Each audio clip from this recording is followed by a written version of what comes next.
दोस्तों, आज के इस वीडियो में हम बिहार सरकार की तरफ से जो डोमिसाइल नीति को लेकर के बार बार डिस्कशन होता है, उसके बारे में खुल के बात करने वाले हैं कि सरकार को या बिहार के स्टूडेंट को डोमिसाइल के लागू होना उनके लिए कितना बेनिफिट साबित हो सकता है। और सरकार ये बार बार जब भी बात आती है तो कहीं ना कहीं गुमराह करती है विद्यार्थियों को। जब इलेक्शन का समय आता है तो उन्होंने इस चीज़ का हमेशा से आश्वासन देते हैं विद्यार्थियों को कि डोमिसाइल नीति है वो लागू किया जाएगा और विद्यार्थियों के हित में काम किया जाएगा और उनको अपने ही राज्य में रोज़गार प्रोवाइड करवाया जाएगा। लेकिन सत्ता में जाने के बाद हर सरकार ये भूल जाती है और फिर वो अपने हिसाब से फैसले लेती है, यानी ये नीति बनाती है जो अपने पार्टी के हित के लिए बेहतर हो। बहुत कम ही राजनीतिक पार्टी है अभी देश में ऐसी कि सत्ता में जाने के बाद वो ऐसा डिसीजन ले कि जनता के लिए बाकी में उनको बेनिफिट हो। वो सत्ता मिलने के बाद जाने के बाद वो ऐसी फैसला लेती है कि उनको ज़्यादा या उनके पार्टी को ज़्यादा बेनिफिट हो, जिसके कारण ये है कि ये आम जनता हमेशा से ठगा जाता है, स्टूडेंट ठगा जाता है। और ये आज भी 10,000, 15,000, 12,000, 20,000 के नौकरी पे बाहर पलायन करने के लिए मजबूर है। दिल्ली, पंजाब, मुंबई, अगर बिहार स्टेट की अन्य राज्य की बात करें तो सबसे ज़्यादा स्टूडेंट जो जा कर के यहाँ से नौकरी या बेरोज़गारी के लिए पलायन करके नौकरी कर रहे हैं 15,000, 20,000 पे, वो बिहार के ही स्टूडेंट हैं। अब इसमें समस्या ये है कि यहाँ पे पढ़े लिखे स्टूडेंट भी इस समस्या का शिकार हैं। इसमें वो भी मजबूर हैं पलायन करने के लिए, क्योंकि अगर आप बिहार जैसे स्टेट में अगर नौकरी की आप बात करें तो आपके पास सरकारी नौकरी के अलावा कोई दूसरा ऑप्शन बचता नहीं तैयारी करने के अलावा। तो ये भी कारण है कि बहुत सारे स्टूडेंट क्वालिफ़िकेशन पूरा होने के बाद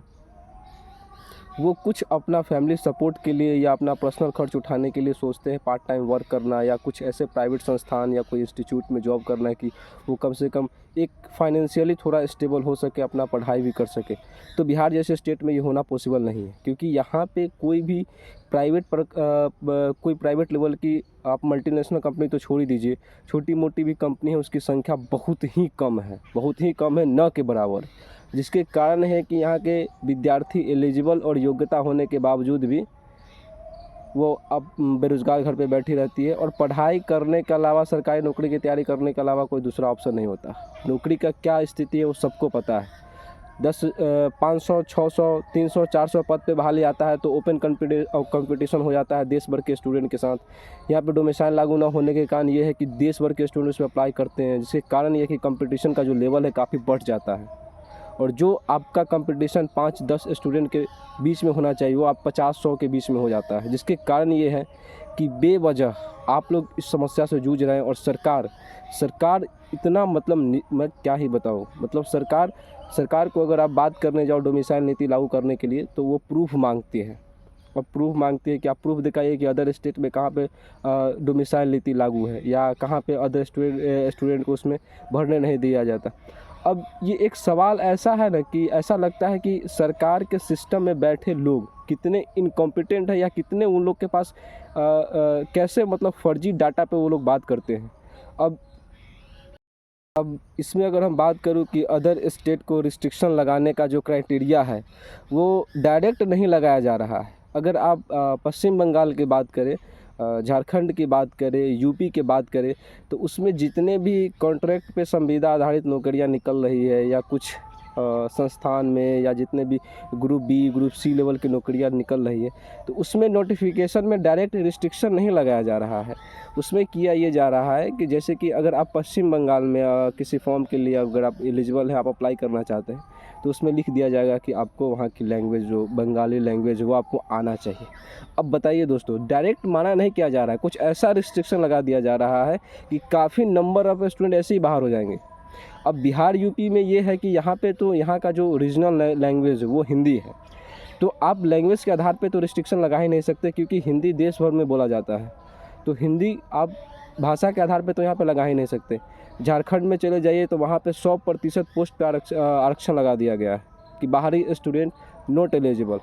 एमपी में चले जाइए, जितने भी संविदा आधारित, कॉन्ट्रैक्ट आधारित वैकेंसी निकल रही है, ग्रुप बी, सी लेवल की वैकेंसी निकल रही है, अदर स्टूडेंट को रिस्ट्रिक्शन लगा दिया गया है। यूपी में ये किया गया है कि यूपी का जो बहाली आ रहा है अभी, उसमें ये जो भी कॉन्ट्रैक्ट या संविदा पे बहाली आ रहा है उसमें ये कर दिया गया, वो सेवा योजना पोर्टल के थ्रू आ रहा है। अब सेवा योजना पोर्टल के थ्रू उसमें ये रिस्ट्रिक्शन है कि आप जो यूपी के निवासी है वही उसका लाभ ले सकते हैं। तो कहने के लिए तो ये है कि वहाँ पे ओपन कंपटीशन है, बाहरी ही अप्लाई कर सकते हैं, लेकिन उसमें कुछ इस तरीके से रिस्ट्रिक्शन लगाने का प्रयास किया है कि बाहरी पहले ही छट गए, वो उसमें जा ही नहीं सकते हैं, क्योंकि सेवा योजना पोर्टल के थ्रू वही लोग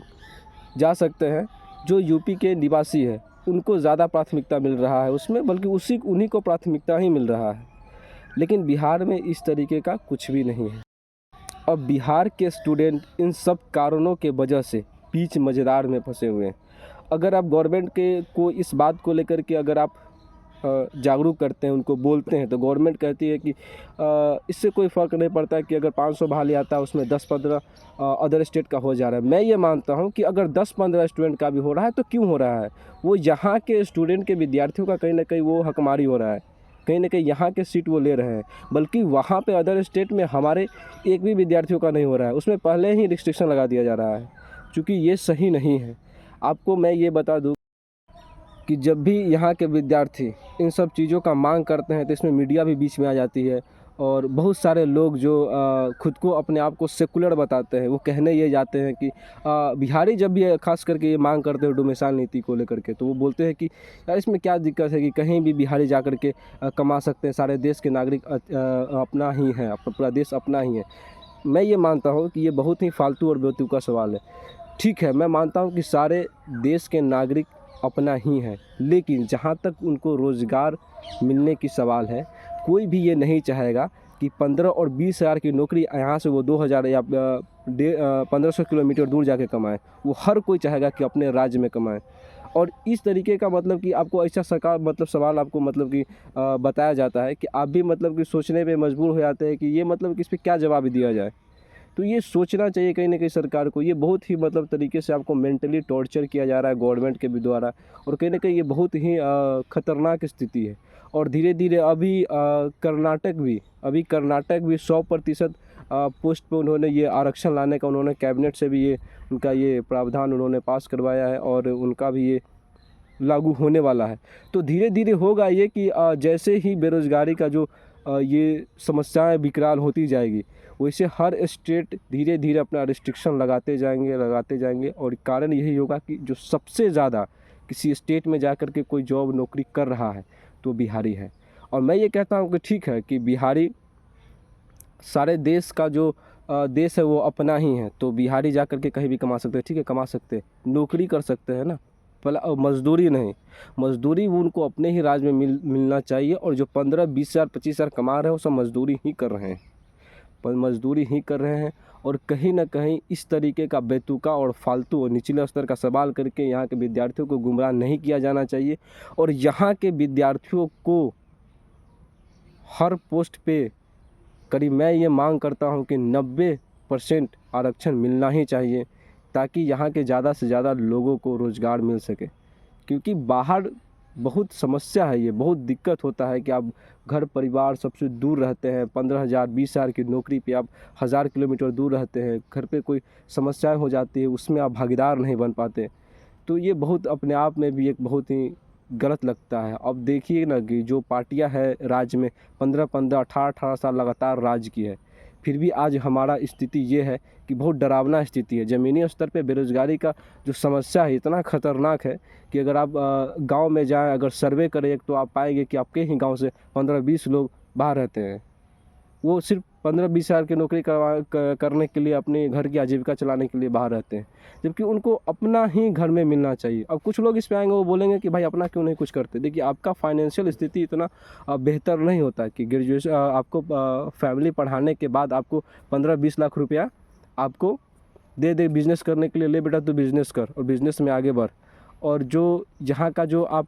बिज़नेस करने का आप जो देख रहे हैं, जो गवर्नमेंट भी यहाँ पे कुछ तरीके से लोन प्रोवाइड करवा रही है, उनका आधार है सेलेक्ट करने का लॉटरी के माध्यम से विद्यार्थियों को चुन करके लोन बांट रही है बिज़नेस करने के लिए। तो ये सब कहीं ना कहीं मुझे लगता है कि फेयर नहीं है और तरीका बिल्कुल भी गलत है। और कुछ ऐसा चीज़ लागू होना चाहिए कि वाकई में एक्चुअल में स्टूडेंट को मदद मिले इसका। अभी रिसेंटली में भी कई जगह पे अभी आत्मा योजना के अंतर्गत अभी जो बहाली चल रहा है, अभी बिहार में चला है, तो बिहार में चला है तो इसमें भर भर के अदर यूपी वाले आए हैं, एमपी वाले आए हैं, सारे लोग आके यहाँ पे अप्लाई किए हैं, उनका हुआ भी है। लेकिन यही अगर एमपी में आ रहा है, झारखंड में आ रहा है यही पोस्ट, यही अभी मैं जब वीडियो बना रहा हूँ तो अभी करंट में आप जा कर के चेक कर सकते हैं। आज करीब डेट है 18/7/2024 को मैं ये वीडियो शूट कर रहा हूँ। आप सेवा योजना पोर्टल के थ्रू जा कर के देख सकते हैं कि अभी आत्मा योजना के अंतर्गत बिहार में एटीएम की एमपी में माफ़ कीजिएगा, उत्तर प्रदेश में बहाली चल रहा है, जिसमें साफ तरीके से कि आउटसोर्सिंग के माध्यम से हो रहा है। और वहाँ पे आउटसोर्सिंग के माध्यम से हो रहा है, उसका जो आवेदन है सेवा योजना पोर्टल के थ्रू लिया जा रहा है। और सेवा योजना पोर्टल के थ्रू वही लोग आवेदन कर सकते हैं जो यूपी के निवासी है। और उसमें साफ साफ ये लिख दिया गया है कि जो भी है यहाँ पे अप्लाई होता है, सारी इसमें पद पे आरक्षण का पूरी तरीके से प्रावधान है और इसमें सारी आरक्षण का जो क्राइटेरिया उसको पूरा किया जाएगा। लेकिन यही पोस्ट पे जब बिहार में आता है तो सारे बाहरी लोग आ करके इस पर कब्जा करते हैं और लेते हैं, क्योंकि मैं ये मानता हूँ कि ये सही नहीं है। और ये सब बेकार की बातें हैं कि आपको बोला जाता है कि ठीक है सारे देश के लोग नागरिक हैं और वो अपना ही है, तो बिहार के लोग भी देश के नागरिक हैं, कहीं भी जाके कमा सकते हैं। मैं बार बार कहता हूँ, कमा सकते हैं, नौकरी कर सकते हैं, मजदूरी करने जाते हैं, ये कहीं ना कहीं सही नहीं है। और हर कोई ये चाहते हैं यार कि अपने राज्य में उनको नौकरी मिले, क्या दिक्कत है। आप बाहर जाए तो घूमने के लिए जाए, देश के लिए जाए तो देश है आपका तो देश को जानने के लिए जाए, घूमने के लिए जाए, फैमिली को ट्रिप पे लेके जाए, ना कि मजदूरी करने के लिए जाए 15,000 20,000 की। मजदूरी करने के लिए उनको अपने राज्य में काम मिलना चाहिए और ये मतलब मिलना ही चाहिए और सरकार को इस पर सोचना ही चाहिए। और नहीं तो आज नहीं तो कल ये होगा, निश्चित होगा कि धीरे धीरे सारे स्टेट इस पर रिस्ट्रिक्शन लगाएगी और इसमें सबसे ज़्यादा जो खामियाजा भुगतना होगा वो बिहारी स्टूडेंट को भुगतना होगा। और हर कोने से आपको लात मार के भगाया जाएगा, तब ना आप घर के रहेंगे ना घाट के रहेंगे। तो सरकार को इस बात सोच समझ के वोट दीजिए, क्योंकि सरकार बहुत गुमराह करती है और इसको सरकार चाहे तो आज के आज लागू कर सकती है, लेकिन सरकार का इसमें कुछ अपना राजनीतिक स्वार्थ है, राजनीतिक अपना बेनिफिट देखती है, इसलिए सरकार लागू नहीं कर रही है। बाकी थैंक यू। मेरा ये पर्सनल जो अपना ओपिनियन था, मैंने जो महसूस कर रहा हूँ, मैं जो फेस कर रहा हूँ अभी इस समय में, वो मैं आपसे शेयर करने का प्रयास किया हूँ। और मैं ये मानता हूँ कि काफ़ी स्टूडेंट इसको अभी फेस कर रहे हैं और एक ऐसी समस्या है ना कि लोग ये अंदर ही अंदर घुट रहे हैं, लेकिन वो जान रहे हैं कि समस्या वाकई में है, लेकिन इसका निदान एक ही है कि जो ऊपर शीर्ष पे बैठे लोग हैं, जब तक इसका निदान नहीं ढूंढते हैं बहुत समस्या होगी आगे। तो मैं ये चाहता हूँ कि सरकार को इस पर सबसे ज़्यादा ध्यान देना चाहिए। बाकी जय हिंद, जय भारत।